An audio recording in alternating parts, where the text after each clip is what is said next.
from Exploitpack, and yeah, welcome to another training session. Um, let me check if my microphone is working properly. If you have questions, please use the chat. You can also unmute yourself. So yeah, feel free to shoot any questions. So we're gonna start first here. With the new version of Exploitpack. So we have the version 19 up and running. So if you don't have it already, please hit us with a support ticket or on the chat at support. You can also create a chat there, a ticket.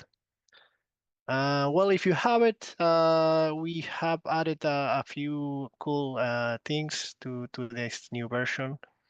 One of the main features is the shellcode generator, the pattern creator.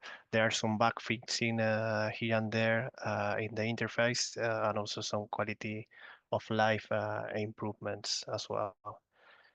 Um, so if you are, I'm because most of the users that we have, they use Exploitpack in a Linux system, even though, as you may know, it's Java based, so it should be simply run in Windows or Mac as well. But in any case, if you have a Linux system and it's Debian based, let me show you. We have added this script. You might find it in your Exploitpack folder. Is requirements.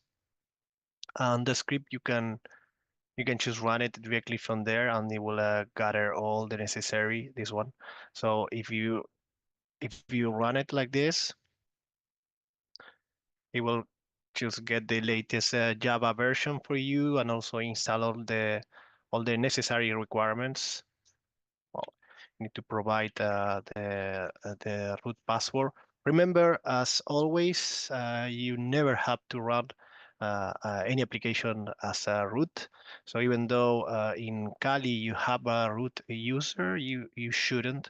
So when you are on a Linux system, because that's a common thing that we hear, that we receive sometimes, it's like you have the user Kali for any user in your Linux system. You do have root, of course, if you can just do sudo su.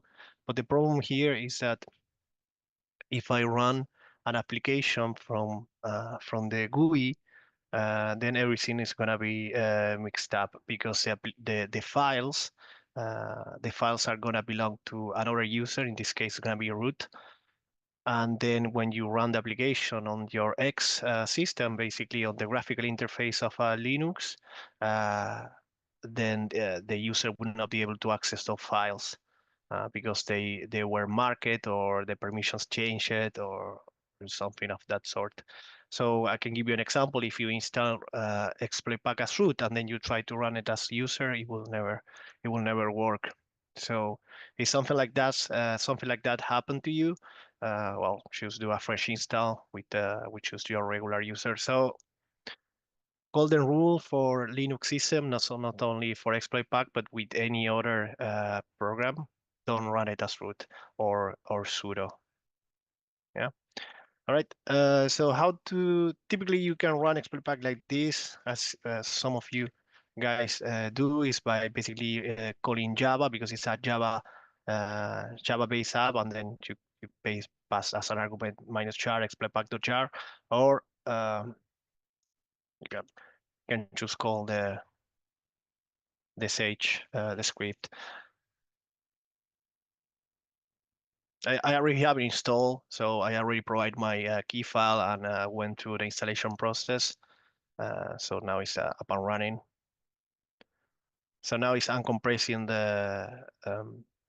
the exploits, the modules, and then after that's done, it will pop up the interface. All right. So here, if you're on Windows, for Linux is typically not necessary because most of Linux systems, they will come with Python and mmap, or most of the case, mmap can be just installed directly using the requirements. But if you are on Windows, you can click on install, and then it will it will run through the process of installing mmap and Python for you. In Exploitpack, we use a mix of Python 2 and Python 3. Some of the Python 2 scripts that we have still are in place, but in any case, we always use environment variables. So if any of your exploits or modules either internal or that you are at your own do have as a header the environment variable of the scripting language that you wanted to use. Exploitpack will be smart enough to pick that environment variable and then just run it from there. All right. So of course, edit preferences. I already have it configured here. We can just go and quickly do it. So it's going to be user bean, and this is the default. It's going to be the default interpreter. Can do Python 2, and then here I'm going to pick where mmap is. User bean mmap. Then I can check if it's properly set. And since a few versions ago, it's not needed to restart. So it's just update and done. A few versions ago, if you are an old user of Exploitpack, you might remember that you have to restart the program in order for those changes to take effect, but that's not necessary anymore. So let's go to the new changes that we have is the shellcode generator. When you are writing your exploit, you can use Exploitpack to generate a new shellcode directly from here or replace the one that you have. Like for instance, if I want to create a bind shell, and then when the shell code is executed, I want to exit the function as a thread or as a process. So basically, the program that you are exploiting. Then I can say process, and then what's the port. So remember, this is a bind. I can click generate, and then I will have the shell code automatically generated by Exploitpack for me. And I can also set the bad chars that I don't want to use on this shell code. By default, we have added a few bad chars like end of strings and some ASCII characters here and there. So, but you can use your own. So basically, these are for the default type of exploits. This will do, but of course you can replace or remove them if you don't want them. Same goes for load file, hunter, exec. For instance, if I want to do execution of calc, I just type calc.exe. Saying with the exit function, I can clean the screen so I can have a fresh one. It will give me the size, of course, and the shell code here in binary.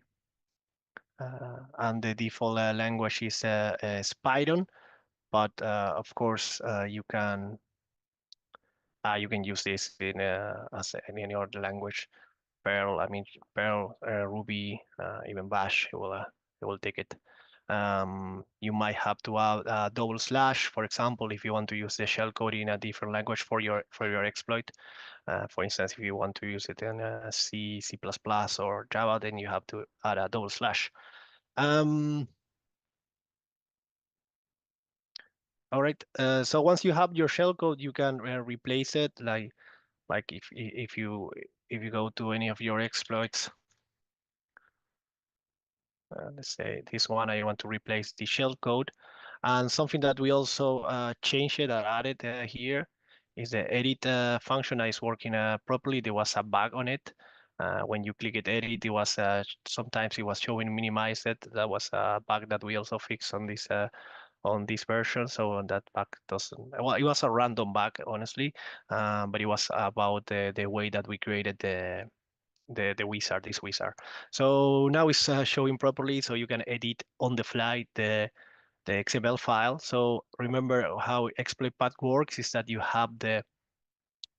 have here inside this exploits folder, you have your XML files, and then inside code, you have the code files. So each one of these files will be found inside the code files, and the files that are shown here, listed here on this tree view, are the XML files. Right. So Daniela Sontag asks, "Hello, where can I get the latest version?" So there is a apt updater. If the apt updater is not working for you, please write us to support at exploitpack.com, and we can create an installer for you. Remember, all the installers they are watermarked, so you cannot share the installers. They will be linked to your key. So yeah, hit us up. All right. So I was saying that we have the code files and the XML files there, and now with the edit functions, you can modify the properties of that XML file. Let's say, for example, this one it has remote shell and execute code, but if I go here, I can choose remove it or choose leave one. And now you see I only have one execute code. So if I want to add another one like that, then it will now is populating the both type of shell codes. So the basic structure, as always, we keep the basic structure of the exploit, so it can be used not only with Exploitpack but also isolated. I mean, you can take the code of any of our exploits. Of course, the exploits that we touch, so that we modify it. So you can take those exploits outside Exploitpack and just run them by themselves. So that's why we keep it minimal in terms of using choose three arguments, sorry, for the script, and then based on that we select the type of shell code that we want to use, and then the rest is your exploit code. So that's it for that regard. And another cool thing what we added is for exploit writing. The writing is the parent create and offset checker. Remember, you still have the GDB connector if you want to use GDB with Peta and connect it with Exploitpack. You can always send your exploit to the remote shell if you have one. Pop it up. If you spawned a shell already, you can send a shell code to send a exploit to that shell, the shell that you have. So, for instance, that's quite useful if you have a remote shell on one system. Then you have, I don't know, W user, Apache user, or something like that, and then you want to run a local privilege escalation exploit against it. Well, you can use send to shell exploits. You can escalate the privilege there. But going back to the pattern creator. So let's say I think I have another VM here. Here. So let's say you have this app.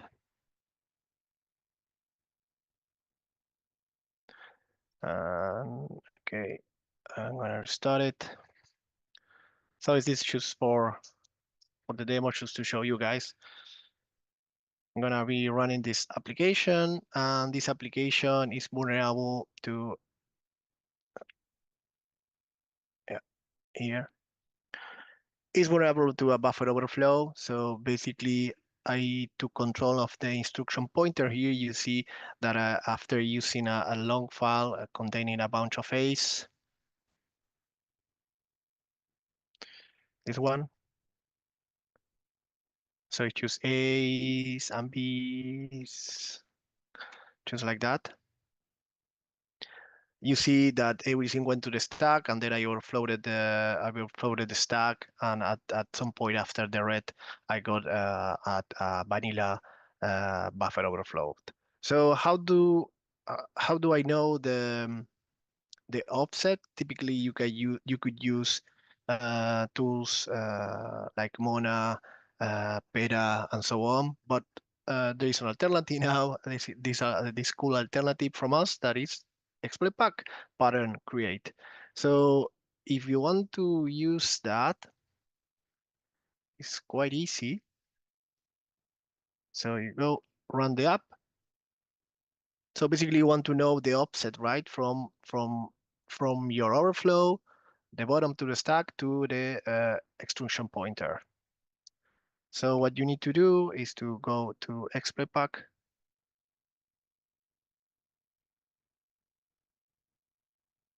exploit writing, and then pattern create, generate a pattern with a buffer big enough to trigger the overflow.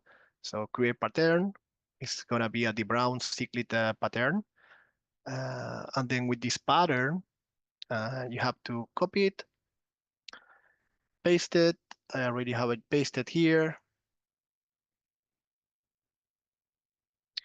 and then you move it to your Windows machine, and I have the file already created here.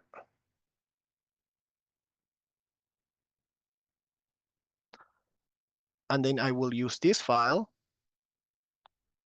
go open, continue execution. Of course, it will work for any overflow. And then select the file with the pattern.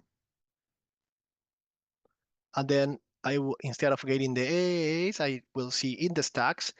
In the stack, I will see the pattern, the cyclic pattern, right? So I'm gonna copy the offset of the value that I want to know, but it could be any. It's like, for instance, I already see here that it has been found here because I can see it here, the pattern.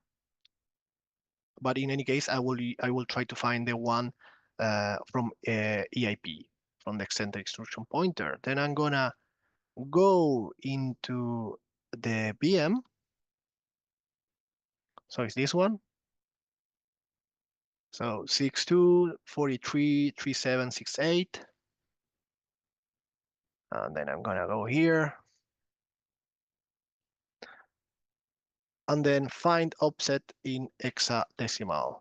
And if I click find offset, it's gonna find the offset for that one, for that value that I gave. And this value came from the EIP, right? So now if I use 1012, then I can basically take control of the instruction pointer. So that's quite useful. That's very useful, right? So in terms of shell codes, we of course we have the shell code generator for revert, shells, bin shell, execution, egg hunter, and load files, but also have all the shell codes that you can find here inside the shellcode tab. So let's say I want to use one for Windows. There are plenty here that you can pick, or of course use the one from the shellcode generator. But let's say you are writing your own exploit, you can also use the control space and you will have the auto completion. And then you can, of course, you can choose from this list, or if you write shell, they will give you all the shells that are available for you. Or if you want to uh, type junk, or basically we added all what is possible that well all whatever you need to use during the creation of an exploit, right? Or whatever is useful to that auto completion. So how do you call the auto completion? Is control space in the tab, but you can also add from exploit writing. You can go to an obsolete. Let's say you are near an obsolete. Well, it's you can choose add it from here, or again you can add it from the auto completion. All right, they are all the features as well, but they are minor changes for Exploitpack. But we are trying to keep it as minimum as possible because we don't want to break anything here. But we will add some new features in terms of exploit development. For Exploitpack, we are gonna add a connector for x64, x86. That's the bucket that I just show you, and we also gonna add a connector for WinDBG. See, if you are looking for kernel exploits or something like that, that's quite useful to have.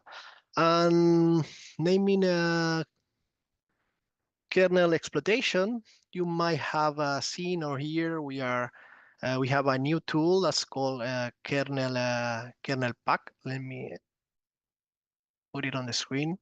That is quite unique, this tool, because there is no other tool of the like. Uh, as far as I know, as far as we know, there are no other tools that do the same as kernel pack. So what is kernel pack? Basically, is a rootkit that you can take control. Of course, because it's rootkit, it runs on ring 0, so you have higher privileges than anyone in an endpoint in a computer. So the main difference with with control pack is that control pack remains on user level. Control pack doesn't do privilege escalation and try to do some minimal. It has some minimal set of functions that you are able to use, because the main goal of control pack is, as I said, remain in user level, live out of the user land, and keep all the everything what is run from control pack undetected from EDRs, ABs, and so on. Rootkits are something different, so it's more of a post-exploitation type of game over situation. So when you have admin on a computer, and you want to keep persistence either forever, or you want to escalate privileges directly to the higher level, not only system but ring 0. And if you want to not only bypass or keep yourself undetected, if you have kernel access, you can directly circumvent or disable events tracing from Windows. You can disable of course, the event tracer from Windows to disable callbacks for mini filters. You can disable or hide processes.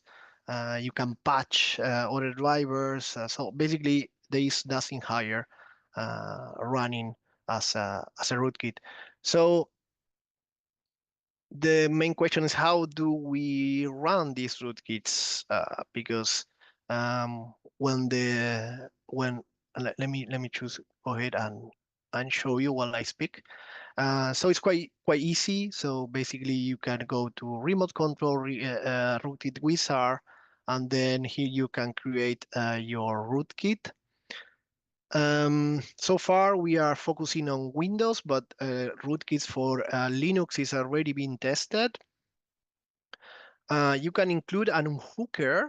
So if you want to run this, so why do we include the unhooker? Because when you run a rootkit, you don't want to get detected while running the rootkit, right? So if you don't have, so basically the best case scenario, it will be that you first get access using Exploitpack. Then you get to user level, a full remote shell with full control on user level using control pack. And then after that, you use your post-exploitation game over scenario, and then you get the rootkit installed. Basically, it's a driver. Um, if you don't do that, if you try to directly run the a driver and there is a EDR, is a corporate environment, then what's going to happen is it's going to get detected and flagged and terminated, right? So that's why we also added the unhooker here. The unhooker is made in such a way that we will also, of course, try to find all the hooks from user level, be prior running, prior trying to do the local privilege escalation to load the driver. So what's going to happen is gonna find all the hooks and replace the hooks with or replace the hooks or unhook or try to unhook whatever hook has been found. And there will be hooks if there is an EDR or if there is a AB running on that target, right? So if you use that, it will remain a little bit undetected, right? Prior running the rootkit, prior getting the rootkit run.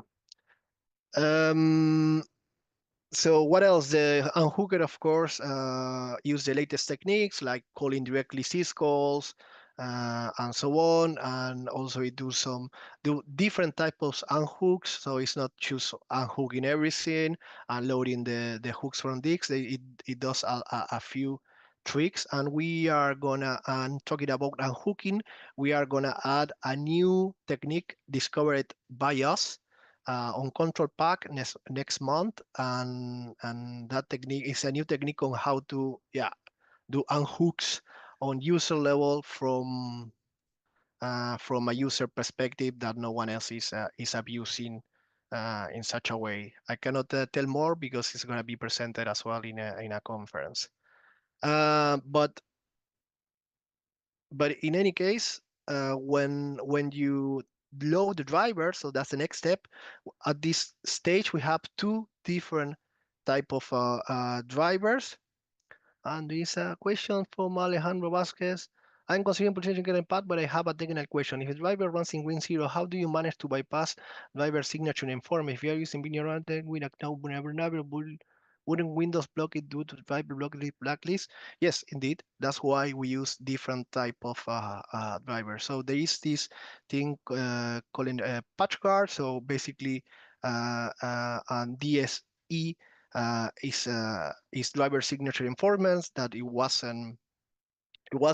was some leniency on the driver signature enforcement for a few years, but nowadays in all the newest Windows versions you cannot just load your driver. I mean our driver, the rootkit.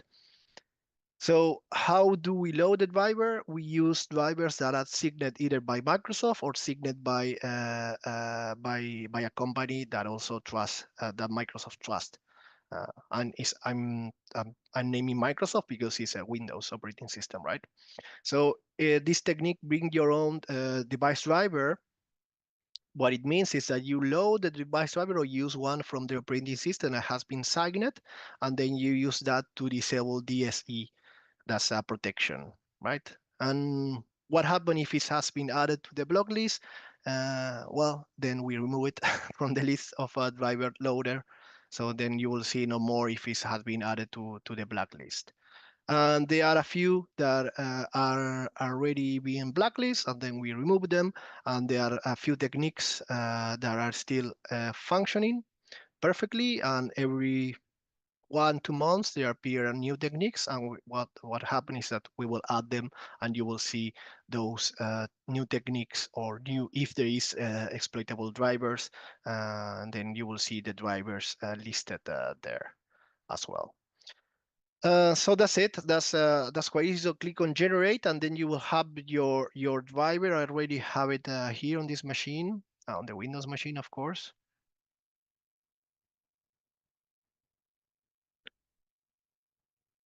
Tabs. There you go.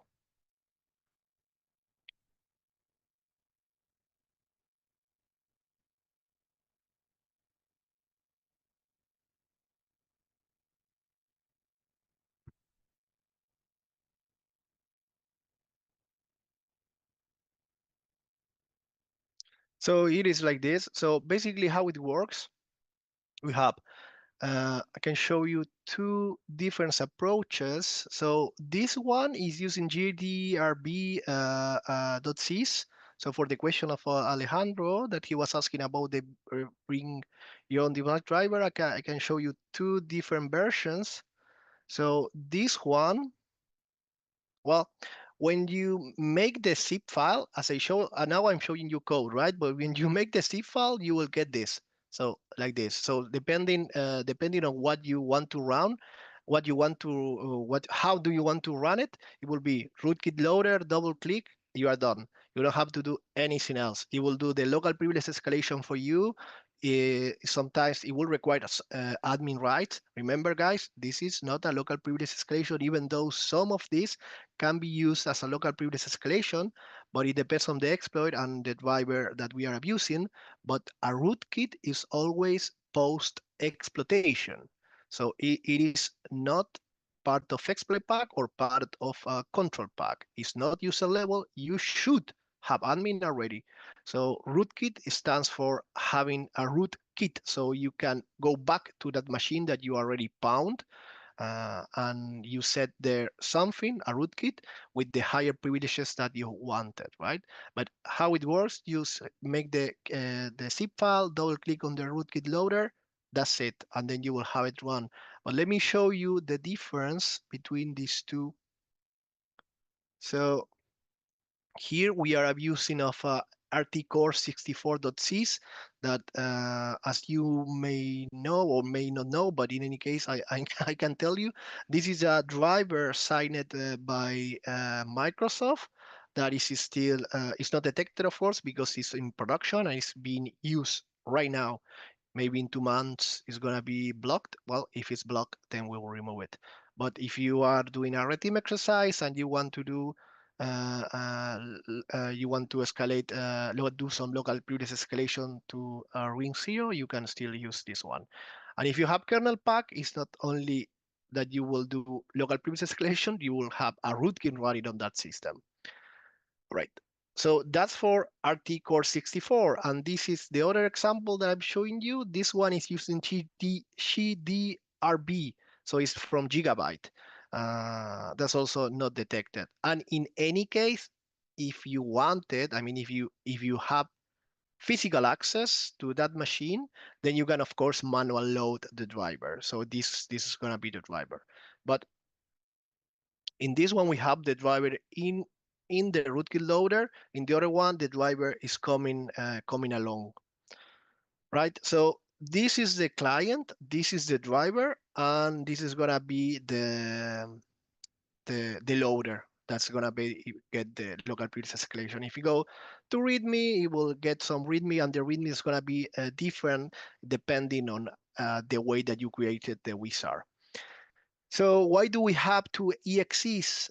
Because this one is the client that's going to communicate with kernel pack driver.sys. So this one is communicating to this driver, and this one is going to get the execution first, system, ring 0, and then it's going to load this driver, and then it's after that, after loading this driver, it's going to run the client.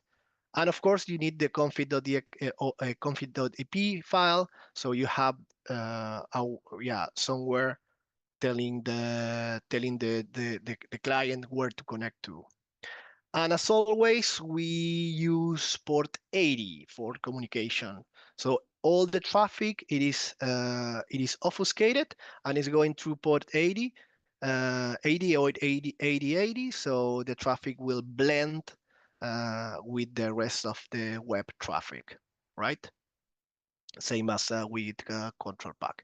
So that's it. You have it here, and then you click it, double click, run it. You hear new remote action connected. And now I have the kernel pack rootkit running. The window, you can hide it, minimize it, kill it, whatever you wanted to do. So auto execution can be also set for that. I mean, if you wanted, you can just say, hey, double click, but kill the window, kill everything, don't show anything, or things like that. Um, so now I have, when I click on the agent, I have all these features like port. I can add, remove, clear, hide, and hide, elevate, signature, query kill for port features, dump credentials from LSAS because you have rootkit access. PPL doesn't matter, even though LSAS is running with the highest PPL. PPL stands for Protected Process Lite, so it's a protected process from Windows, but you are on rootkit, you are a driver, you are higher. You can enable or disable event tracings for Windows, callbacks, if you want to query, remove, or restore. So why event tracing and callbacks? Because with callbacks, you can directly disable mini filters and for example, you can you can upgrade disable callbacks. You can disable 80 event traces for Windows, but of course, it is a callback, so you can directly disable that. I have an example if you wanted of how to check it directly with the WinGBG. If you attach to the kernel, then you can check for one using the memory access to verify if it's there or not. Um, or if you want to check it. Then we have shellcode injection, patches, files. You can hide and unhide your own driver. I mean the kernel pack driver or other drivers. And of course, same for processes. Let's say let's do this test. This is I hope it works because this is the machine I was using. Well, I can use Process Explorer as well.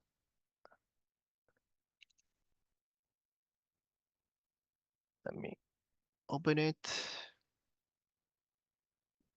Okay, let's find a process on Process Explorer. So let's say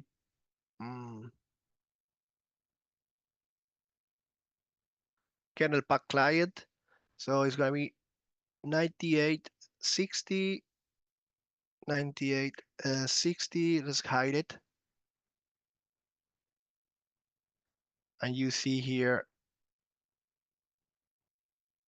what's going to happen after I run the command against that process ID.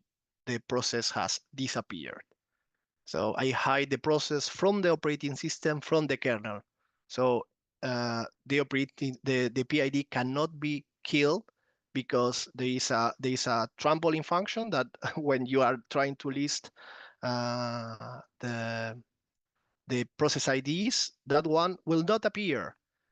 So it doesn't matter where you look at.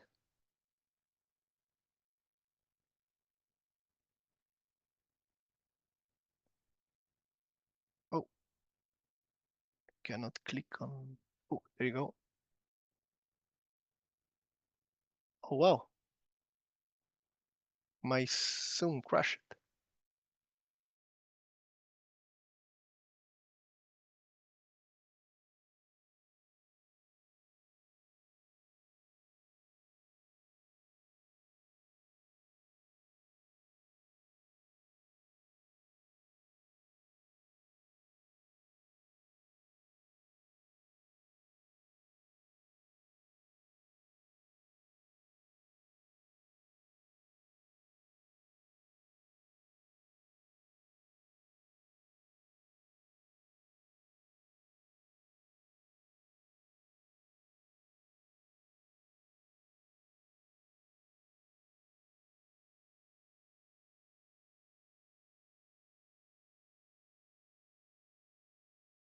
Can you hear me, guys?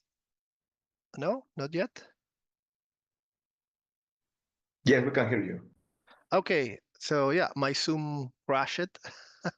So for some reason, I don't know.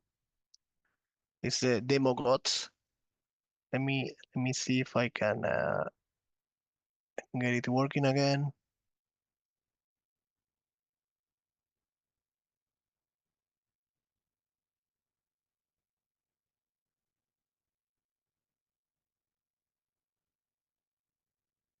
Just 1 second so I can share the screen.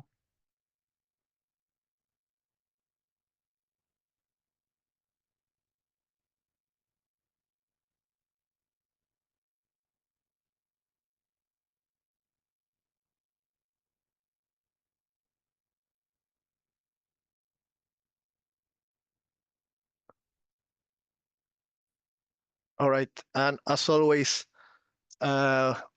my VM decided to install updates on the best and more logical time, of course. doing a demo, wants to install a Windows update. All right. Okay, but that's it, guys. So basically, every time there is a new technique, a new driver, we will add it to kernel pack, and then of course you will have access to all these features here. And besides that, it is a C2 still. So we have besides having access to the kernel, so this part to the kernel access. You will also have access to get a remote screenshot, get a keylogin going, dialogue with the screen, do some brute forcing, list the plugins, and get a remote shell, of course. And of course, the remote shell will always be system. Because you are running well, you can change it, of course. If you go to process, you can say I don't want to be system, but still, by default, it's gonna be system because it's a rootkit. All right, guys. Uh, Thanks for participating on this training session. So hope this has cleared some questions in terms of kernel pack, the new features of Exploitpack, and so on. And I see you again next month. If you still have questions, we have Discord or the support channel, or you can always hit us with an email. I will try to reply to you as soon as possible. Thanks for participating on this training, and enjoy the rest of your weekend.